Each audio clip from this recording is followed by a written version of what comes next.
honorary citizen of Gloucester, so I live in that far-off village of Rockport.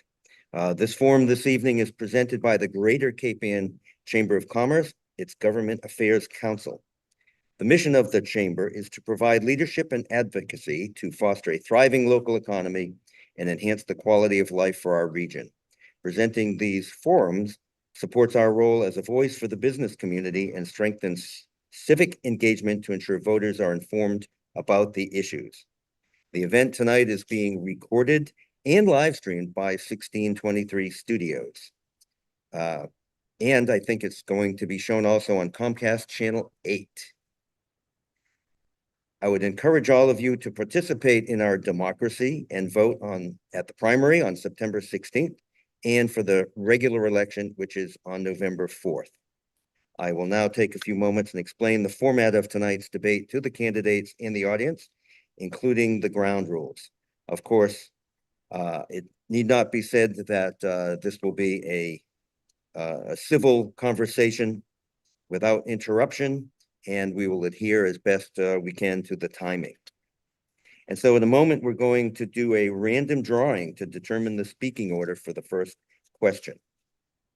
And I believe we're ready to do that right now.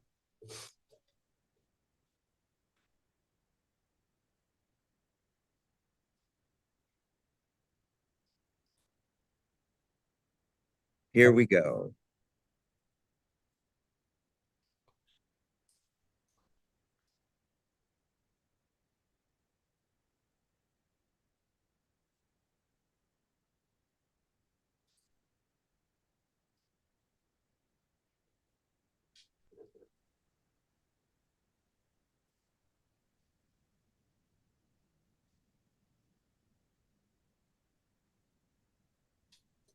Exciting time. All right.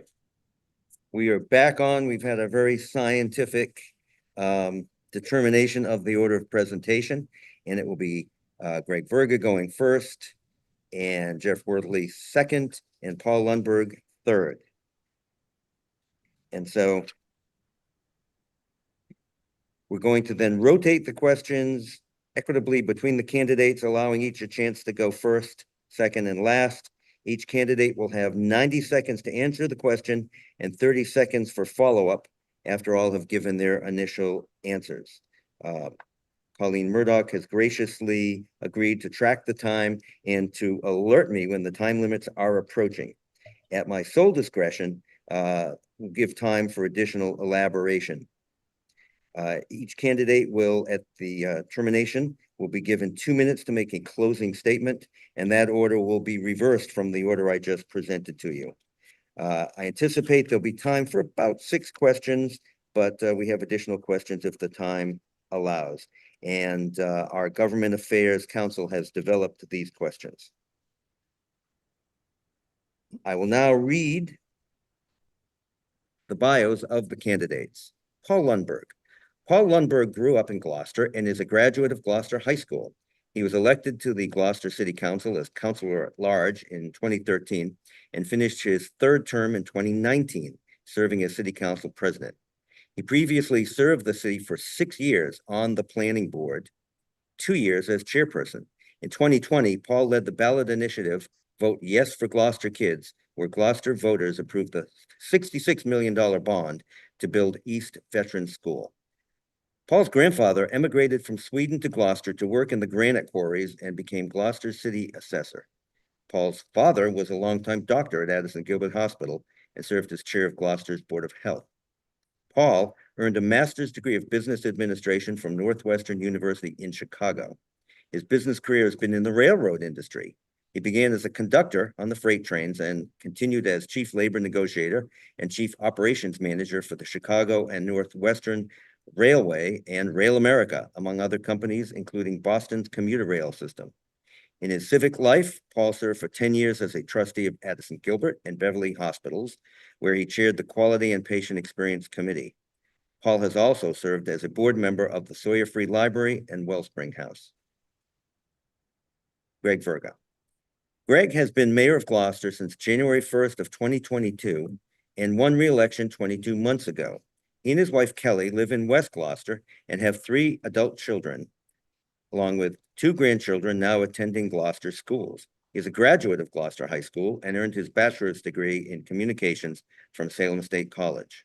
Mayor Verga is a passionate believer in the power of local government to change residents' lives for the better.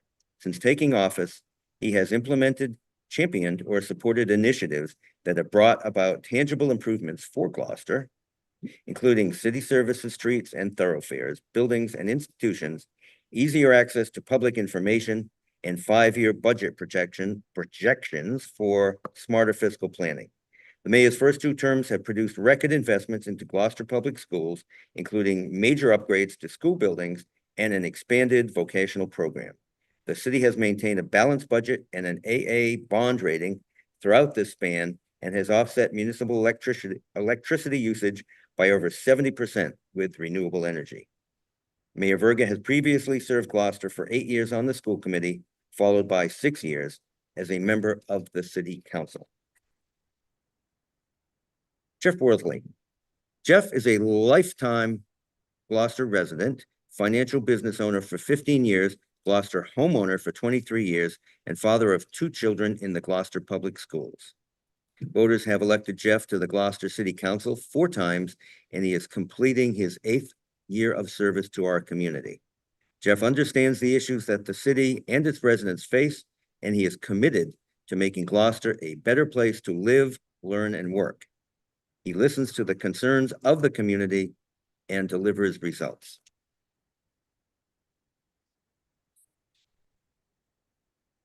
And now we shall begin. And so this first question will go, the order will be Mr. Verga, Mr. Worsley, and Mr. Lundberg. Here we go. Downtown revitalization.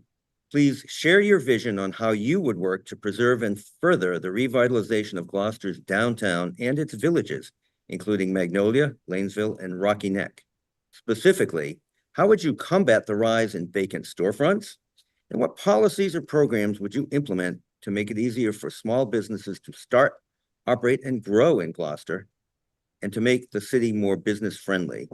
What creative ideas do you have to make Gloucester more welcoming and accessible to residents and visitors to support and encourage shopping and dining locally? We've done, can you hear me okay? We can. Thank you. So I'll talk about what we've actually done, and we have focused quite a bit on the downtown and all of our businesses. One thing we've done, vacant storefronts is sort of the worst thing that any downtown wants to see. And the best example we have is the former CVS building, which sat vacant for a few years. And we worked very closely with the new owners of what's now the Cut. We sat down with them, talked about what their ideas were, and tried to work out ways that we could help get their project off the ground. And one was offering them a TIF. And that TIF, which really, quick tutorial of what a TIF is, basically we're giving them a discount on whatever new real estate tax would be on their project after they finished from what it was before they started. And so we have a very reasonable TIF. I believe theirs over the course of the TIF was about, it was less than $90,000 that we were cutting. But what that enabled them to do was go to the state to get a 7-figure grant from the state of Massachusetts to get their project off the ground. And if people have not been to the Cut, they should stop by because it is a great spot downtown and it's providing many jobs. That's the key component of a TIF. It has to be related to job creation. Some of the other things we were looking at is trying to increase some housing on the second floors. Right now we have zoning that allows for mixed use residents on the top floors and commercial on the first floor. There's a new program through Mass Housing called the Commercial Conversion Initiative. Thanks, Bob. That's something we're looking into. That gives planning resources, not necessarily money to build these units, but that's just one way we're looking to do it. So I'm out of time, but we'll talk more about that as we move along. Thank you. Jeff?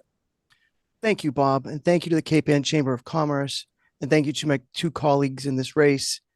If we were in person, we'd be shaking hands or fist bumping or elbow bumping, and I think that I've committed myself, and we all have committed to a positive campaign, and I'm not going to spend any time knocking any of the good work that either of my opponents have done. I also want to take note that today is the 24th anniversary of September 11th, and if we remember how close our community was, we had Gloucester firefighters and police officers going to New York to try to help save some lives. And our country and our community came together. And so I want to make sure that this campaign and everybody's campaign is about bringing our city together. And that's my commitment. Specifically about downtown revitalization. I could spend a long time listing all of the things that I've done to support downtown.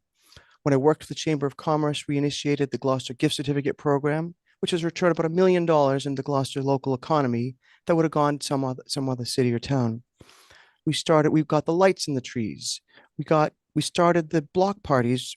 It started out simply as a Friday night event. We had musicians on the street and brought some vitality to downtown. I was very proud to be the first person to work with a number of volunteers to build the very first lobster trap tree.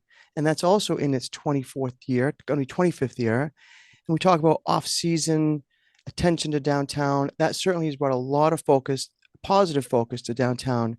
It's been a very civic-minded event. Um, I would start by saying quality of life starts with access to a good job. Access to a good job comes from a good public education. And so I think our commitment to public education will do a lot to actually start with revitalizing our business community so that people coming out of Gloucester schools have the best chance they can, whether it be in a field of work or in college, specifically to things we can do to improve downtown. I lobbied hard, not knocking the mayor on this one, but I lobbied hard to start with getting the lights fixed in the trees downtown. We were able to get the lights out, the broken lights, and we haven't got them back in yet. That creates an ambiance. It creates a feeling of safety. That's something we could do very simply. Day one, $5,000, we can get lights in the trees, and that'll make a difference. Access to downtown. You run out of time, but we can hear further from you during the rebuttal period. Okay, thank you. Paul?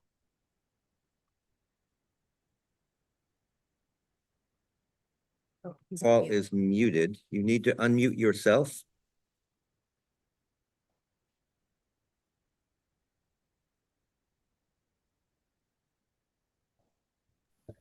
There we go. Sorry. Thank you. Beautiful. Thank you to the chamber. I can Bob. breathe again. Yes, you can.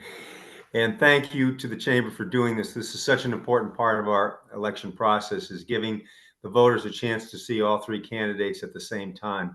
Specifically to the question about downtown revitalization, I think there are many things that a city can do, but the most important thing that the city can do is understand the business model of the downtown business folks, and that requires a lot of communication with them, because they are very creative entrepreneurs, and small business owners, but they don't have the time to do the planning and the overall infrastructure creation that they need to make that the downtown a cohesive place. It's not just a collection of many small businesses. It is a destination, and that is what will attract people to our city. In addition to that, we can help them with their business plans by saying that they don't have to worry about the things that lead into their business, the sidewalks, the streets. Jeff mentioned the trees and the lights. All those things go together to create a business atmosphere. But the first thing that the city needs to do, and that a mayor needs to do, is understand their businesses, their business pressures. And those are the things that I will bring to the table as mayor. Thank you. Thank you. And Mr. Verga, any additional time you would like? Sure, no rebuttal, but I'll take the additional time. So when I was talking about the residences, Bob, people might say, what the heck does that have to do with business? It's because people downtown brings vitality to downtown. So people living there are more likely to frequent the shops, and they bring in their friends and family to see them and to visit the shops. Another thing we've been working on for a long time and will be unveiling soon is our wayfinding system, which will help basically show people the way from Rogers to Main and from Main to Middle Street and back and forth, from our work in waterfront to the businesses along Main Street. So we have not stopped working on this, and we are going to put it forward in the coming weeks, and we're going to help our businesses thrive. Thank you. And Jeff? Yes, I'd like to continue. And Paul touched on it a little bit. Downtown businesses are not just the buildings, they're people. they're getting their kids to school, they're taking care of elderly parents, they're dealing with their own health issues, and they don't have the time to manage downtown. The city, in my opinion, has really dropped the ball in a lot of cases, whether it be plowing or shoveling or those sorts of things. I think we should work on something like getting a parking garage downtown. I put that forward in the city council when I first started, and I requested the mayor support it. He said not only would he not put staff on it, he would veto it if it passed the council. It didn't even get to the light of day. We need to find places for people to park. We also need to stripe the lines downtown. People are parking as best they can, and they don't We've always. reached the end of the time on that one. We could spend hours on downtown, I'm sure. Thank you. I'm a tough timekeeper. That's good. Okay, Paul. So I'll use my 30 seconds to give you a snapshot of my vision. Downtown is quite an incredible asset. We have a main street that's historic on the one hand. We have a harbor on the other. There are very few small businesses that are located in a location like that. It is up to the city to create the vision that brings those two things together. That's what's unique about Gloucester, and that's what will bring year-round visitors to our town. Thank you. And this next question is somewhat related, and the order will be Mr. Worthley, Mr. Lundberg, and Mr. Verga. Here we go. Talking about tourism, Gloucester has long been a destination for both regional and international tourism, attracting visitors for our beautiful coastline and our vibrant arts culture. How would you promote Gloucester as a year-round destination without overburdening local infrastructure and residents during peak season? And what investments would you make in visitor amenities? Thank you. So there's a lot we can do. When I worked for the Chamber of Commerce, there were artists who needed services that we couldn't provide. So I started an organization with Joanne Castano called Sea Arts, the Society for the Encouragement of the Arts. It's been a robust, successful organization to provide services for artists, but there's a lot more that can be done. As far as balancing tourism and growing that, especially in the off season, and balancing it with the local needs, if we were to grow the off season, it wouldn't impact the locality, local residents as much because there isn't the same demand as there is during the summer. I led the charge for the beach parking reservation program that really alleviated the traffic issues in East Gloucester and West Gloucester near Good Harbor Beach and Wingersheek Beach. And one of the things I wanted to add to that, and I brought it up 3 years ago, the mayor's office said, we'll do 1 year at a time, and then we'll add those things into it, is I wanted to make it so that if someone gets a beach reservation, they can also click here for local attractions, click here for discounts on, different, maybe it's a boating cruise, or maybe it's a dinner or something like that. Or for people who couldn't get a reservation, here are the other things that you could do in Gloucester that don't just relate to going to the beach. There's a mechanism that we have access to thousands of people a day who want to come to our beaches, that we could use that to leverage and connect them with downtown and for businesses. As far as balancing the coastline, artists, I think there's room for more if we could spread it out through the off season. I mentioned the lobster trap tree. Tens of thousands of people come to Gloucester to see this beautiful creation, and it should be on Main Street. That's where it was for a while. We had to move it during the renovation, and I'd love to see it back there again. I want to go back to one other thing about downtown. We don't have enough cruise ships coming here. Every time a cruise ship comes, they drop about $100,000 into the local economy. Those are walking wallets. There's no traffic, there's no parking. We should have a front row seat at every one of the conventions where people are thinking about where we can have different cruise ships come, and Gloucester should be the top destination. And I'm proud that we got that started. There's a lot more we can do there. Thank you. And Mayor Verga. No, I think yeah, Paul. I think it's my turn. Yeah, I can't read my own writing. That's My okay. wallet started to walk, and I listen, had to chase it a little bit. So We'll make it work. okay. So one of the challenges that we have, we've touched on it already, is seasonality. We do have a beautiful coastline, and it is by its nature seasonal in terms of the people who want to come here and visit. People want to come here, go to the beach, get out on the water, and that only happens for a few months a year. So how do we make a seasonal tour attraction into more of a year-round attraction?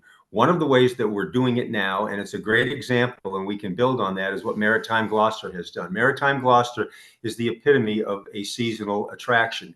It's a wharf. It's got beautiful ships. and it is, thrives in the summertime.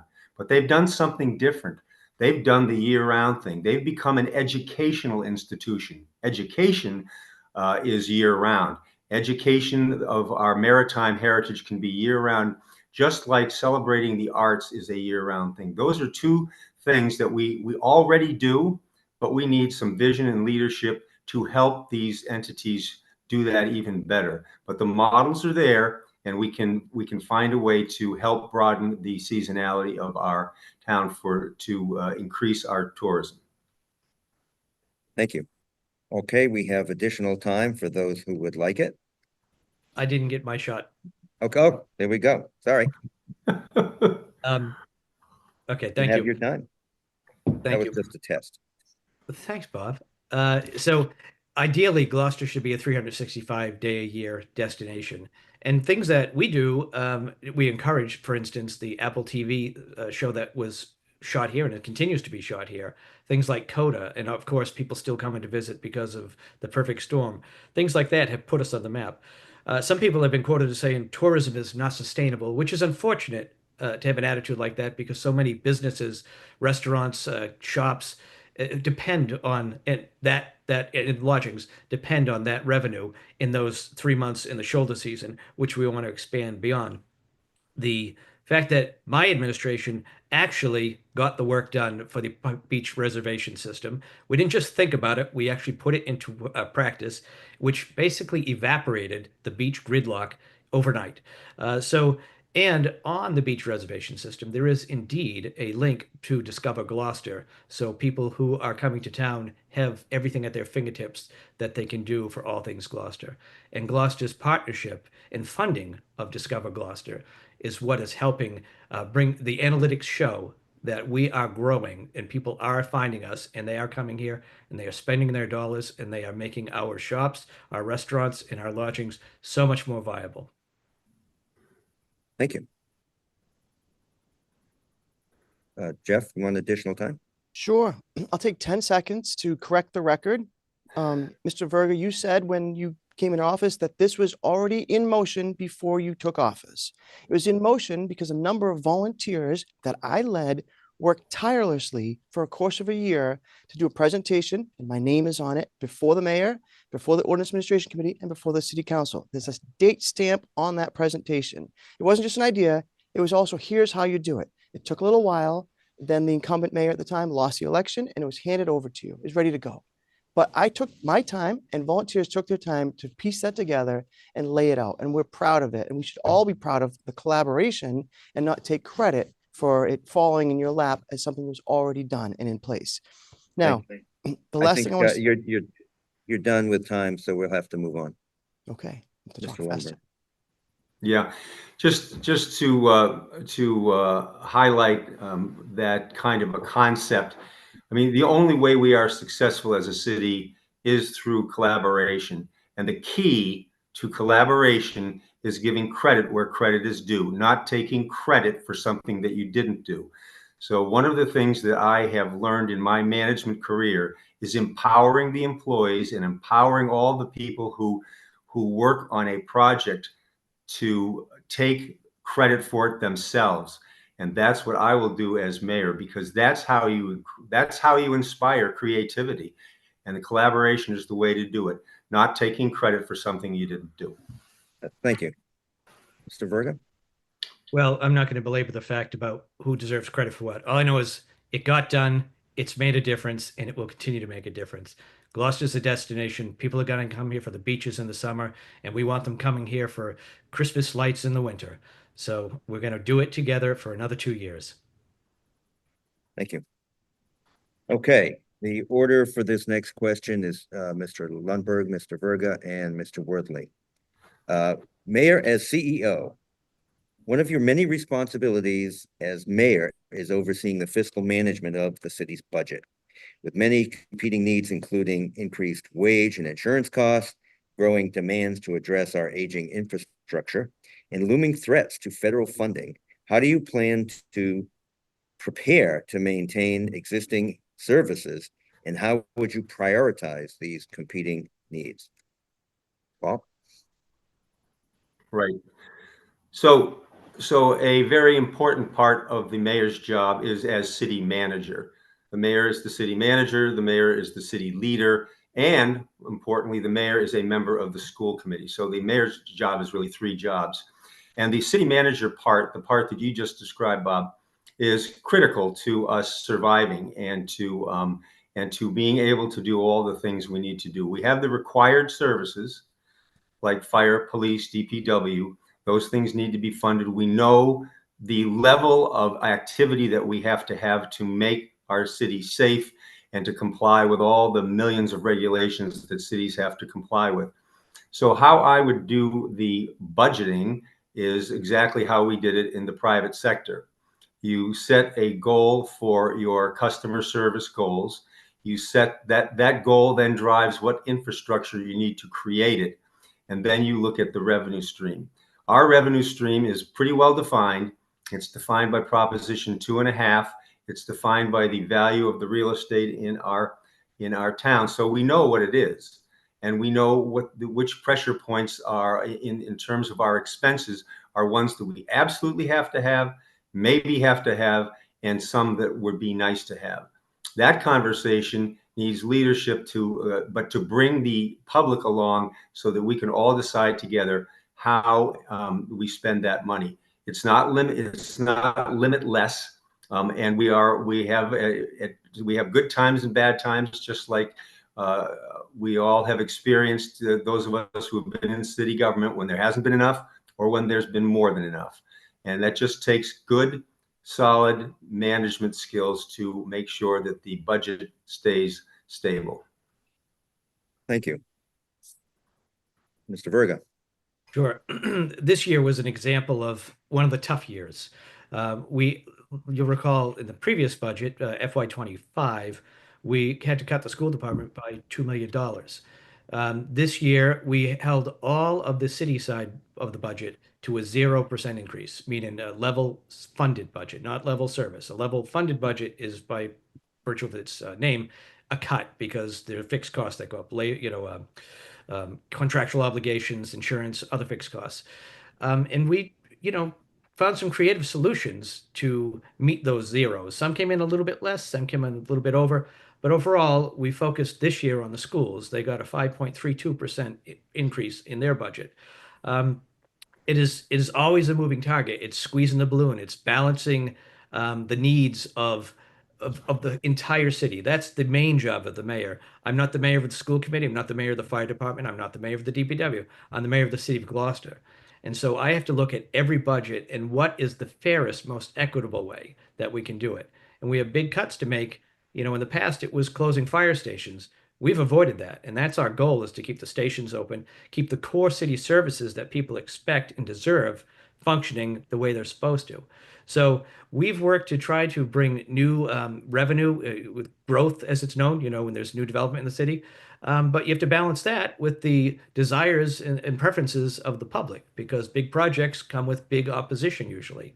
So we have to make sure as we move forward, people understand the projects and get behind them and urge the developers to work with the relevant, the abutters or whoever else is, to get buy-in, because we cannot continue to grow as a city, and I mean just grow in as we move forward, if we can't grow the revenue to support that city that's growing. Thank you. Mr. Worthley. Thank you. It's going to be tough to fit this all in the next minute or two. When I came on as a city councilor, at the same time Mayor Verga came on as mayor, he and the council inherited a $5.5 million surplus. That means the prior administration had been very close to cutting the line closely and saving money. The following year, it was a $4.8 million surplus and a $4.2 million surplus. Add to that, we had $23.5 million in federal funds from ARPA, and a golden opportunity to really move the needle on services and providing for the city of Gloucester. A week before the teacher strike, and I think this is a very important part of the role as mayor, as CEO, you have to be an honest and a viable communicator. He said that we had a $4 to $7 million deficit, and that if we paid the teachers, we'd have to cut teachers. Well, after the review, we had $4.2 million surplus. So I don't know how in a month that $8 million deficit, $7 million deficit just eviscerated, but I think the communication is a real important thing. I also led the charge to try to have an audit done of all of our departments as required by our charter. Our charter requires an audit of every department once every 8 years. The last department that was audited was a 3-person department, the harbor master. The mayor wants to audit the harbor master's office again, but it's been 20 plus years since we've audited the schools. This audit isn't a got you or try to find a smoking gun. It's to try to see if all the money is being spent efficiently. Why do we have 2 different IT departments? Why do we have 2 different legal departments? Why do we have 2 different payroll departments, a school one and a city one? Why do we have all these directors of curriculum that aren't even in the classroom? And when you look at it, if there's an opportunity to save a penny, we should. Now, I led the charge. Let me say, not I requested the mayor initially to see if we can get the lights shut off at West Parish School. He said it was a school issue. The school said it was a DPW issue. I said it's a mayoral issue. Second year, made the same request. I decided to take it on myself, looked at 8 years of bills, and realized we were losing about $25,000 a year because we couldn't shut the lights off. That's real money. And so I made a public push. And then a couple of days later, the TPW director got the work done because the mayor signed off on the $5,000 purchase order. So Thank you, that's Jeff. leadership. And I want to We'll have continue with that. additional time in a few moments. Thank you. Okay, back to you, Paul, if you want additional time. Sure. Just one thing that is important to remember in terms of management. The mayor mentioned that he had to cut the school budget $2 million. That's incorrect. He didn't have to do that. He could have balanced the budget by taking into account the absolute mission of the educational mission of the schools, as well as all of the other missions. And saying that we had to cut the schools, I think misses the point. The point is collaboration and understanding what is important in our city. Cutting $2 million from the schools is not something that is a good idea when there are ways to manage the schools to increase our educational excellence. Thank you. Greg, back to you. Sure. I mean, I can understand how not being in the mayor's office day to day, it's easy to oversimplify what's going on. But the fact of the matter is, had the teachers and paras been given what they originally asked, we would have had a $3 million cut necessary in this current fiscal year. We're talking fire stations, firefighters, police, and others, and even teachers and paras to make that number work. So we had very open processes. The Budget and Finance Committee, which Jeff sits on, had several long hour sessions of every budget department's budget come through them in public format, which are available for people to review on Zoom.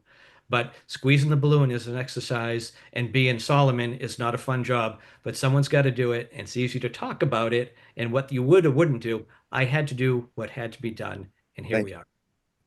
Mr. Worthley? So if we want to get really specific and challenge that, the additional cost for the school department because of the raise that was finally settled was $380,000. Not $3 to $4 million, $380,000. And guess what? We had the money. If we had gone with the original proposal, we would have had the money because we have a $4.2 million surplus, not a $7 million deficit. So communicating, this isn't just about what you would have or could have done. Those were numbers you were saying in real time. In fact, the day you made that statement, I called the auditor and said, how are we having a $7 million deficit when we had a $4 million surplus? He said, I don't know what numbers he's looking at. So it's creative to say that's what it was then and what it would be now. Before that, you'd proposed cutting arts in the schools. My daughter came home from school in tears. She's involved in the choir. She was in 7th grade at the time, the choir, band, and a drama club. All her friends were trying to think Thank of you, ways Jeff. We've that we run could out raise. of time on this, but maybe you can sneak it in at a different time. I'll try. Because you're actually first for this next question. Okay. So it'll go to you, it'll go to Mr. Lundberg, and then Mr. Verga. Coastal resilience and climate action planning. As a result of climate change, we continue to experience increasing threats to our city. And without resorting to the use of nuclear weapons, how will you ensure Gloucester's downtown infrastructure can withstand flooding, severe storms, and sea level rise while remaining accessible to residents and tourists? And how will you help local businesses prepare for and recover from climate-related disruptions? Thank you. When I worked at the Chamber of Commerce, there were a number of disasters, a couple of fires And I work very closely with those business owners to work with MEMA, Massachusetts Emergency Management Agency, and FEMA, the Federal Emergency Management Agency. So I have those contacts and I know how to help those people if needed. But let's get to a point where we don't need those things.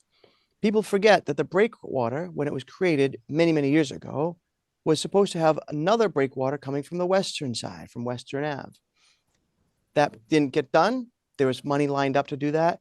A breakwater there would reduce the surges that are happening, and the wind and the currents have shifted. So now that the currents come in, they bounce off of the Stage 4 Parkside and go back to Eastern Point. So we're finding that there is flooding and there is damage that's being done to our docks and our wharfs and our infrastructure because of the rising tides and rising sea level. I'm not a denier at all that this is happening. That's why I put forward the very first in the state renewable energy ordinance. It will not solve the problem, but it can help towards that. This renewable energy ordinance requires any city building that's putting money into it, whether it be a purchase or renovation, to require it to go through the Clean Energy Commission and see if it makes sense to have wind turbine, residential wind turbine, or solar panel. And the mayor opposed it. He said, we're already doing it. And I posed a question, then why aren't there solar panels on the new school building for the last 4 years? Why aren't there solar panels on the senior center building, which we just put $600,000 into a roof? Why isn't there panels on the new DPW roof?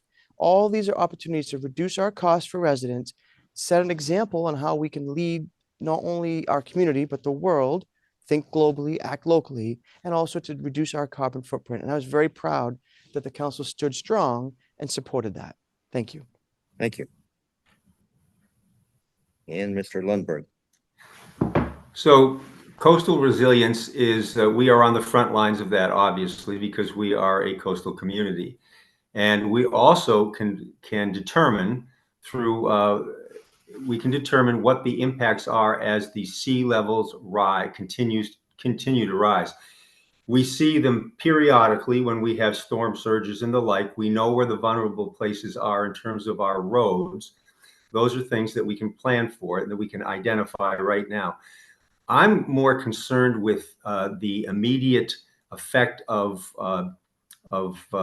weather impacts on the being able to be first responders to people who are in need. For instance, when we have storm surges and the roads are covered with water, which way do we go to get to the hospital? Do we have that plan in place? We start with things like that we can actually do without a lot of cost, but some very thoughtful planning. Then we go to the next step of planning for coastal resilience. What happens when the sea levels continue to rise? And it's just not the flooded road down by the Riverdale Mills. It's something more. It's Rogers Street being underwater. That's the kind of planning that I would advocate for and lead, so that we have a plan that is ultimately affordable to our citizens. Thank you. Mr. Verga. Sure. I'm just going to go back to the surplus question just real quick. Again, not sitting in the mayor's office, you wouldn't understand. But if you read the report from our recent bond rating, which was AA again, they like when we have surpluses and we have just the right amount. That being said, as far as sustainability goes, as we know, some people still think it's a hoax. Whether you believe it's man-made or it's natural, it's there. So I don't care who started it. Here we are dealing with it. And the first thing I did, one of the first things when I became mayor, was to create and hire a sustainability coordinator position. And that person, we're on our second one, works day and night in their job, looking for grants and finding ways to make us more resilient and more energy efficient. They have put a lot of work into our buildings, weatherizing them with new weather stripping, new windows, mini splits, things like that to make it more efficient. It's important to understand also that solar panels are not the answer, because it's a two-way flow of electricity. And without the approval of National Grid, we cannot put panels on a roof. We just won't be able to activate them, because they will not let us send the surplus power back to the grid. We have a process that we have to go through, and our sustainable coordinator is working closely with them, which we do frequently, to try to get some on the library, on the two solar-ready schools, and on other buildings. But it's not as simple as let's spend the money and put it on the roof, because the grid has the final veto power. And so far, that's where we've been at, is veto. So we have to look forward. We are we don't have the billions and billions of dollars that it will take to create infrastructure that's going to hold back the tides. But what we're doing locally is trying to reduce our carbon footprint and doing what we can to make our cities, streets more resilient. Um, Gloucester, most of downtown, especially in the Rochester area, is filled. When the settlers got here, it was ocean. So Mother Nature will win in the end. So we have to work collaboratively and find creative ways and seek funding to do some of this because it's not coming out of the Proposition 2.5% increase we can put on our taxpayers every year. It's going to Thank take you. millions and billions more. Mr. Worthley. Yes. So, firstly, solar panels are not the only solution. So I appreciate that. And we have made some progress in this regard. I also thank the mayor for supporting the sustainability coordinator because that position has made a difference. But it's not enough because there are more things we can do to reduce our carbon footprint and also to set an example for residents and business owners to do the same. I want to go back to part of this emergency preparation, which I think Mr. Lundberg raised, is unfortunately we lost our emergency shelter. I don't blame the mayor for this because it was done before while he was in the city council, but he supported keeping the Fuller School property, and we lost that. We had an emergency shelter there. We don't have one right now. So if we were to have the kind of emergency that people need to seek shelter, we need to identify a place and we need to make sure people know where that is. Thank The you. last thing, okay. Thank you. And Ms. Verga. Sure. We do have now an emergency management coordinator, which is a new position. So we are drawing up plans, actually, that they've already in draft form, and just to let people know where to go and how to do it. But we are vulnerable, and you folks in Rockport, Bob, have it a little worse than we do. But this is a big question, a lot bigger than Cape Ann, and if Washington still is not recognizing it as a real problem, it's going to be a little bit harder to find funding to actually find relief for the cities and towns along the coastline. Thank you. And we don't even have trash pickup. Did we miss me in my 30 seconds? I I think think we we did. did, yes. Yeah.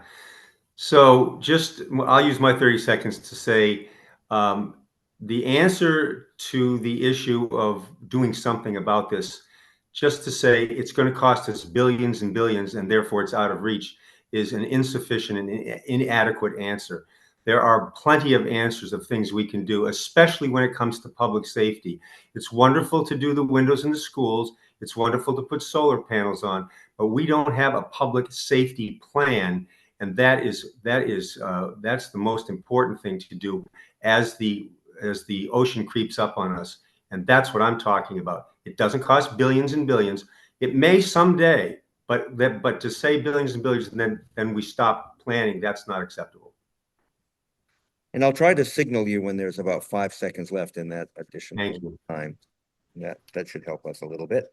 Okay, let's talk about the economy, and we're going to start with Mr. Verga, Mr. Worthley, and then Mr. Lundberg. Gloucester's economy is reliant on traditional fishing and maritime economy, arts and culture, as well as a growing life sciences economy. How would you propose to balance these competing interests on the future of Gloucester's waterfront, and what creative ideas do you have to attract and retain non-residential uses? Right. Well, along the waterfront, especially not specifically the DPA, it's got to be non-residential. That's the key component. When the harbor plan was in the works, which started before I became mayor and was recently approved by the state, one of the considerations that was kicked around was should we pull the I4C2, the parcel we own, out of the DPA? And it was determined that that would be very unfair to all of the private property owners around. And as we know, the state never really fully delivered, excuse me, on the promise of the DPA. And it may work in New Bedford where they own about 90% of their waterfront, and we own far less than even 10% of our waterfront. But fishing, I've said over and over, is not dead. It is just different. That's the reason my grandfather came here well over 100 years ago. And it's the identity of our city, whether people want to believe it or not. That is a key attractant of tourists to come and see an actual working waterfront. Biotech, especially GMGI, has been a boon to this city. And not only are they putting out dozens of qualified students every year to go into the field, but they're providing a high-tech business, something that's really been a shot in the arm to Gloucester, and something that we can use and leverage to make our blue economy even greater. So it's always hard to balance those things, whether it's the traditional blue economy with fishing, or whether it's the new marine biotechnology economy. But we do have to work together because fishing is not going anywhere, but we have a limited waterfront that's ours, and we have to work with our community development department to try to attract new businesses, which is why we are in the process of interviewing and hiring soon an economic development coordinator. So there's Gloucester's 400 years of history is not going anywhere, and we are going to make sure that for the next 400 years, fishing is part of the equation as well as high tech and biotech. Thank you, Mr. Worthley. Thank you very much. As I mentioned, I worked for the Chamber of Commerce as the Economic Development Manager for 4 years and the Director of the Salem Chamber of Commerce for 2, and developed great connections with different agencies in the state that can help us. There's a Seaport Bond Council. My understanding is that we haven't had a presence at that in the last 3.5 years. I'm not sure why we don't attend those meetings, but we should be there. When there was a bridge project that was going to be done at the Blumen Canal, and it really was going to interfere with the scallop season, I went to bat, as did former Mayor Safathi Romeo, with fisheries, state marine fisheries, and we lobbied hard to get them to postpone the work until November so the scallopers could come here. I mean, not all of them are from Gloucester. Some are from Gloucester, some aren't, and dock and use the canal as such. That's a multi-million-dollar difference by having that kind of advocacy.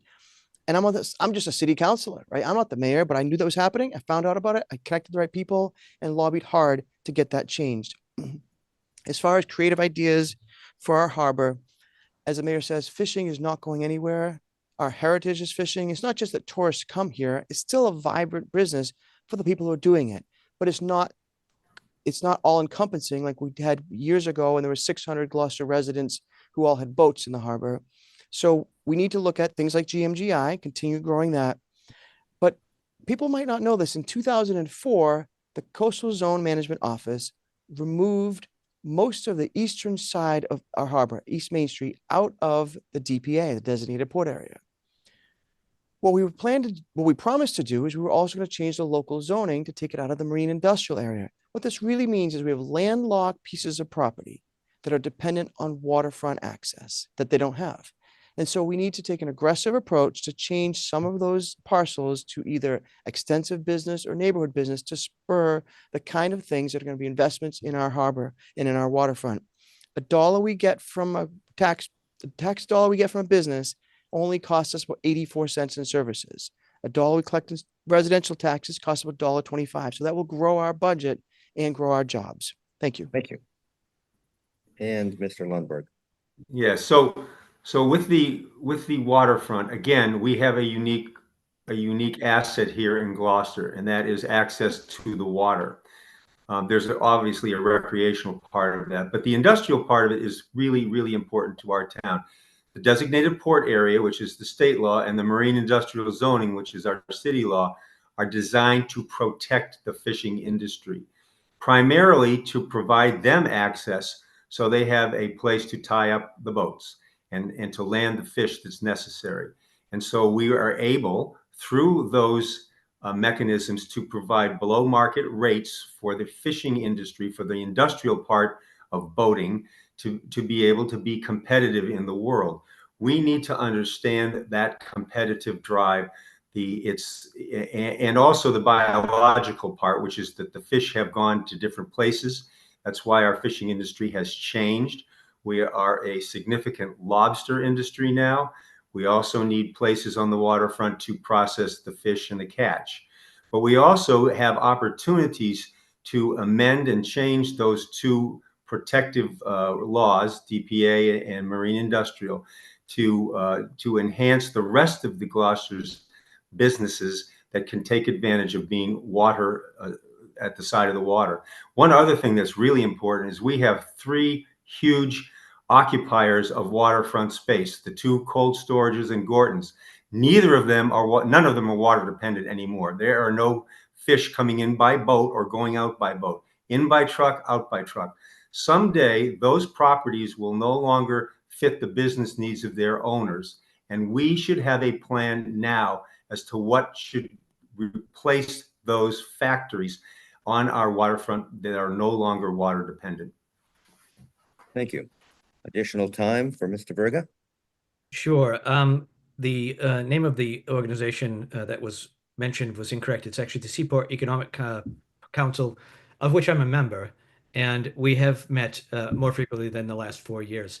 And as a matter of fact, we'll be seeking a grant to do some work to our city-owned piers down at St. Peter's Park. And that we've, as a matter of fact, since I've been mayor, we've had about 112 grants that have come to the city to the tune of over $9.5 million. So we are actively engaged in all efforts to take money from other people's pockets, whether it's the federal or state government or other private entities. So that's what we're doing, and we're going to continue to do. Thank you. Mr. Worthley? Yes, I would just challenge you to prove the attendance showing you at these meetings, this quarterly meetings that the mayor is required to go to. But nonetheless, back to the main issue, which is we have property owners who would like to try to do more with their property, but there's lots of regulations. And as Paul mentioned, the regulations are designed to preserve places for fishermen to dock. There's a challenge if you're a bank and you're saying, okay, this business model might not make sense because there aren't as many boats docking as there used to be. So I think we should make it so that those business owners have a few more options. And that might mean a little more biotech. It might mean more restaurants. It might mean more uses that include fishing, but also give them the creativity to be able to do something different with their property that is also inclusive for the public. Thank you. Thank you. Okay, we have time. Oh, yes, Mr. Lundberg. Okay. So in my travels, as I'm running for office, I visited with the Northeast Seafood Coalition, and on the wall of their office, they have this old poster. It's got a fishing boat on it, and it says, "Gloucester fishermen feed the world." And when I was talking to Vito and Jackie about that, I said, we may not technically feed the world anymore, but that is our iconic image. That is something we can market. That is something of great value to us. And the city needs to be more aware of how business works, how to use things like that to support our businesses. Thank you. Okay, I've been told by our timekeeper that we have time for one more question. And it's going to be a warm-up for further debates that you will be attending, and it's about housing. And the order will be Mr. Worthley, Mr. Lundberg, and Mr. Verga. Many businesses in our community are struggling to hire and retain workers because there simply isn't enough affordable housing available nearby. How would you work with city boards and developers to remove barriers and create more workforce housing options? Thank you. I think it'd be really helpful for people to know my heart and where it started. When I was a junior in high school, Rosemary Banks was the head of the National Honor Society, and she took me, I was the only student that volunteered this day, and we went to Lawrence to build a house with Habitat for Humanity. It's amazing when you get enough volunteers working together that we could build a house in a day. I continued my volunteerism with them for 3 more homes, one in Lynn, one in Ipswich, and one in Gloucester. And one of the joys of that was that we got to meet the families that moved into these. And I think from a compassionate standpoint, we all agree we can do a lot better on creating more affordable housing for Gloucester residents. When I got on the city council 20 years ago, my first stint, I created the Zoning Ordinance Review Task Force, and a number of volunteers stepped up to serve on that. And the main thrust was a joint order. Abdullah Kambadi and I co-signed it. And the thrust was, what other barriers in our zoning code to affordable housing? It took a while, and after about 4 years of reviewing every line, they put forward a number of changes which were approved by the planning board and the city council to remove some restrictions. Now, that doesn't mean it solved the problem, but it meant that I'm committed to working towards that. Last year, I put forward a simple zoning change that said, if you're changing the use but not changing the structure, you don't need to get relief on the structure. If you're not going up, why do you need to get a height exception? That failed the council, 1 in favor, 7 opposed, and the mayor did not support it like he said he would. But nonetheless, I'm committed to this. What can we do? Boston has got a great program right now where they have challenged architects to create designs for accessory dwelling units. And then they take those designs and they now identify, instead of just waiting for people to say, I need some more housing, they go into each home that could qualify for an accessory dwelling unit. And I want to do this with our city planning department, our building inspector's office, and our local bankers and say, okay, we've got design, we've got builders, and we've got money. Let's see if we can get accessory dwelling units built rapidly. This could add income to people on their property, and it could add some affordable housing in Gloucester. Thank you. Thank you. Mr. Lundberg. So I am quite passionate about housing. I was involved in the Housing for All Gloucester when it first started. And my time on the planning board taught me about the tools that we have.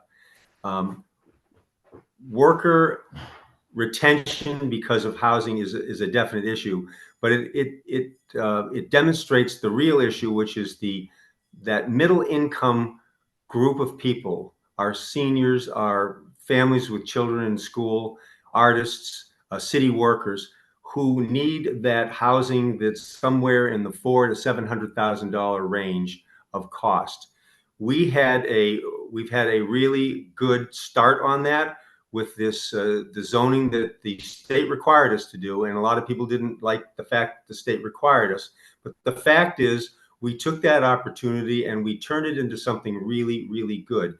That opportunity now allows our existing homeowners to expand their residences with the kind of housing I just described. That will go a partial way to solving the problem of worker housing as well as housing for that very important part of our demographics. So I would continue to go down that path and heartily support that kind of zoning and changes, with the specific understanding that it has to be consistent with the neighborhood character. And one of the things that I learned early on the planning board is you have to take everybody's opinion into account to make sure that we keep that neighborhood character just the way we want it. But we can do both things. Both things are possible. And we can create more housing in that middle range and still maintain our neighborhood character. Thank you. Mr. Verga. Sure. The thing about affordable housing is it's not easily solvable or would have been solved. I think we can all recognize that, but we have to make the efforts. And one thing, before I came to office, the city was working under the last housing production plan. And so when I came to office, there were about 9 recommended zoning amendments that had come through the planning board. They went through the city council. I think maybe 3 passed. Some of them were, I thought, a bit out there. Some of them were pretty reasonable. I was surprised they were shot down. And we have to really consider the fact that these are volunteers that are on the planning board and the zoning board, and they do take quite a beating. Any project, I'd say most projects are pretty controversial to somebody, so it's a difficult thing for them to go into those meetings as a volunteer and take the blowback they get. So just a little plug for them and all the work they do. So what we're doing now, and just one thing to keep in mind, affordable housing, the area median income, because we're in the Boston rankings, is for a family of 4, it's $164,000. So if you have a home that's at 80%, an affordable home at 80%, you're looking at still needing $132,000 is to qualify for that. So we're looking at real affordable housing projects. We've funded it through our Affordable Housing Trust, which I had reconstituted. They had not enough members for a quorum when I took office. Got it reconstituted with a varied group of people who know what they're doing. We funded it. They put money towards over $1.5 million of ARPA money towards multiple projects throughout the city, which created about 70 plus units. And now we're working closely with Harbor Light Homes on a project at the old nursing home along Washington Street toward the hospital that's going to result in about 65 or so affordable houses, 55 rental and another 7 sale units for sale townhouses at about 60 to 30% AMI. and a 70% preference in the lottery for Gloucester people. So that's the kind of work that my administration has been behind, trying to create real affordable housing that's going to impact real people like our teachers, our firefighters, our police, people who are making a decent wage, but not quite enough to pay the market rate for housing and rentals, sales and rentals in the city. Thank you. Mr. Worthley. Thank you.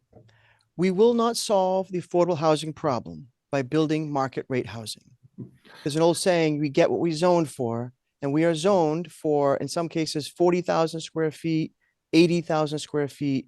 And when you buy a property that size, to justify the loan on that, you have to build a house that is really expensive.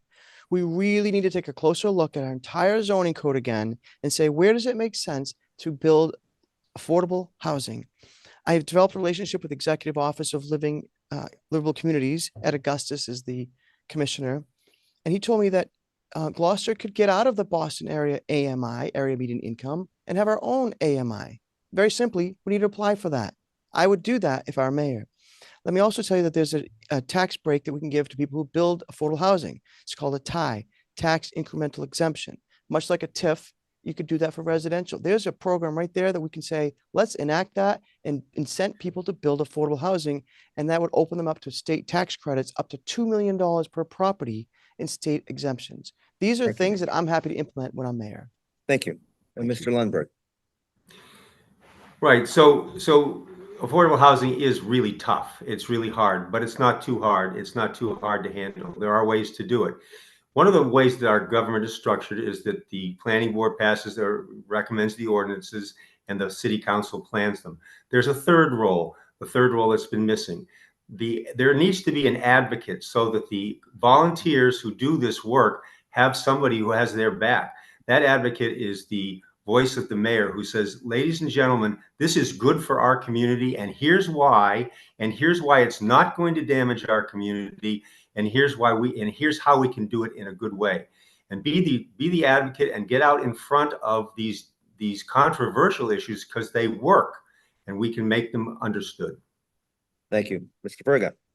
Yeah, I would say urge people to take a look at those 9 amendments and see who voted no. Anyway, that being said, 3A, for instance, that was so controversial and people thought it was going to be basically a free pass for developers.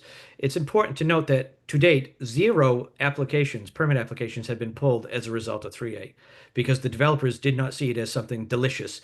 But who will eventually come forward are the people who own a single or 2-family who might want to add that unit for their parents who are aging and they want them to age in place, or for their kids who can't afford to buy a house on their own. So that's the thing that we need to keep in mind is it's not just about going after controversies. It's about trying to give people a full education of what it really means.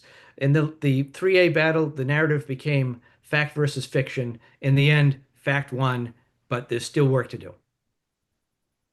Thank you. I think I've covered everybody on this question. So we have time for one more, but we won't have any additional time. We'll just answer the question and be done with it. And it's going to be, if I'm correct, Mr. Verga, followed by Mr. Worthley, followed by Mr. Lundberg. Guys up for one more? Sure. Sure. Here we go. All right, it's about permitting.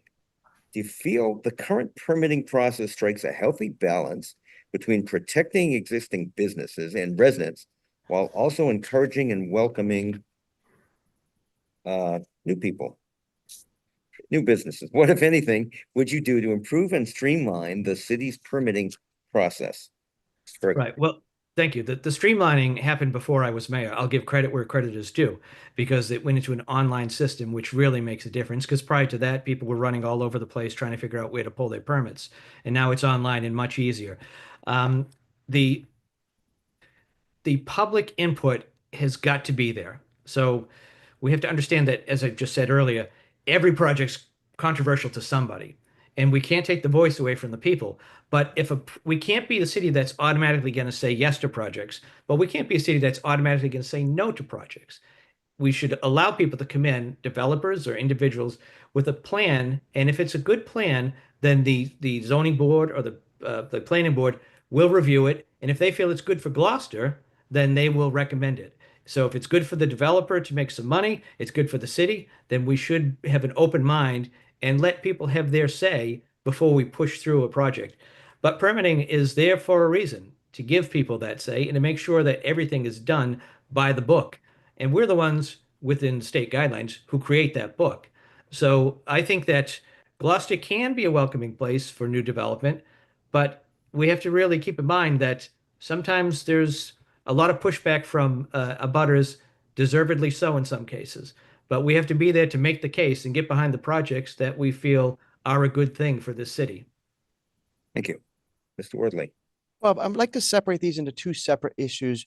One is discretionary permitting, zoning board, planning board, city council. There's always going to be a public hearing process. When I chaired the planning development committee many, many years ago, I would have the hearing at the committee level, and you'd be amazed. You'd have one side of the room would be the people who are against it, the other side would be the attorney and the developer, and we get them talking. And sometimes the opposition would say, we don't want a 5-family house next to us because we don't want the beeping of that truck that comes in at 5 o'clock in the morning or leaves at 5 o'clock in the morning. There could be that there's a light that shines in my bedroom window. We would mitigate those by having dialogue, which was really helpful. And those neighborhoods, those neighbors will be supporting those changes once that dialogue happened. As far as the permitting that happens at Pond Road or the city clerk's office, the health department, we can absolutely streamline that. Why is it that you go to the building inspector's office to get a permit and you need to get a timestamp at City Hall, and you drive across the city, hope to find a place to park? And obviously the clerk's office is a keeper of record, but in 2025, there's no reason why they can't stamp it there and create a PDF that goes directly to the planning department, to the city clerk's office. That would save time, and time is money. So if I'm a homeowner, my contractor's tied up driving across the city in the middle of summer, hoping to get to City Hall before they close, I may have cost myself a day on getting that project done. And sometimes the project might be something as simple as getting a dumpster permit. You got to go from Pond Road in East Gloucester to City Hall to get a stamp. We can do better, and we will do better. So I think we can certainly consolidate this, have it one-stop shop, all in one place, and work with our contractors to find ways to make those things more efficient. Thank you. Thank you. Mr. Lundberg. So permitting is one of those necessary evils that can become very bureaucratic, but it does serve a very important purpose. It is the tool that we have to preserve our neighborhood character and to preserve the way that we think the city should grow. So it's very useful.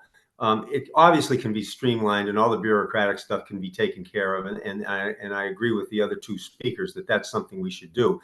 But do it. You know, we have to just decide we're going to do it and then put that process in place. For those of you who have been in office for a while, you could ask the question, how come we haven't done that yet? If you have the ideas are fairly straightforward. So let's get together and do that. But remember, the permitting is to give voice to all of the people so that we can continue to control the character of our neighborhoods and our city, but without giving unnecessary vetoes to progress. Thank you. I will give you all a moment to prepare for your closing statements. The order will be Mr. Lundberg, Mr. Woodley, and Mr. Verga. And while I'm giving you that few moments, I would like to thank you all, candidates, for taking the time to prepare for this, and more importantly, for running for office. It's very easy for people to complain about things, and it's something else to actually go out there and want to take the time and the effort and face the criticism to try to do the job. So I thank you all. I've known you all for a long period of time, and I think the city is fortunate to have such great candidates running for the office of mayor. I'd like to thank 1623 Studios and the Chamber of Commerce, particularly Colleen Murdoch sitting here to my right. We had to pivot greatly from the original plan for this debate, and they were able to turn it around very quickly. And thank you to the Gloucester IT department, to Brian to my far right for helping make this a very a flawless evening in terms of how it's running. And whenever you're ready, Paul, we'll hear from you. And Well, you thank have you. 2 minutes each. Yes, and thank you very much, Bob, for your participation in this. We really appreciate you coming over the border and helping us out here.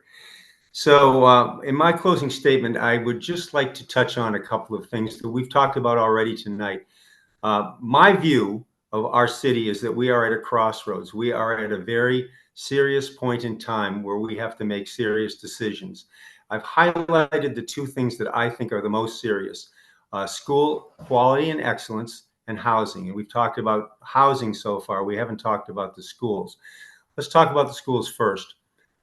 We suffered a totally avoidable and unnecessary strike against our schools last year, which pitted the teachers and the parents against one another, and damaged the trust that's required to have a good educational process. And when I say avoidable, I will explain exactly what I mean. I'm an old labor relations hand, and I know how collective bargaining works. If you can settle a contract on the 15th day of a strike, you can settle it before the strike starts. You have the wherewithal to settle it. And if you lack the ideas or the will to settle it, that's a leadership thing. And we showed a definite lack of leadership. We allowed the school committee to go bargain with the teachers without sufficient backup from the city, and I will say from the mayor. And that's why the city charter says the mayor should be a member of the school committee. The schools are a very special department. They are different than DPW and the fire department. They are the essence and the soul of our city, and we owe it to those students when they come out of the schools to be competitive in the world, competitive to get a job, or competitive to go on to higher education. We failed them with that strike, and that strike was totally unnecessary, and I stand by that. And that was a lack of leadership. The housing part of it, we've talked about that. There are many solutions, but that too is the core of our city. We have to be able to have housing opportunities for that middle range of people who make us different from other coastal cities, and the rising property prices are making that difficult. So I, as mayor, will lead on those two issues, and I will listen to all of you who have those same concerns, but find it hard to articulate. That's what I will do as mayor, and thank you. Thank you.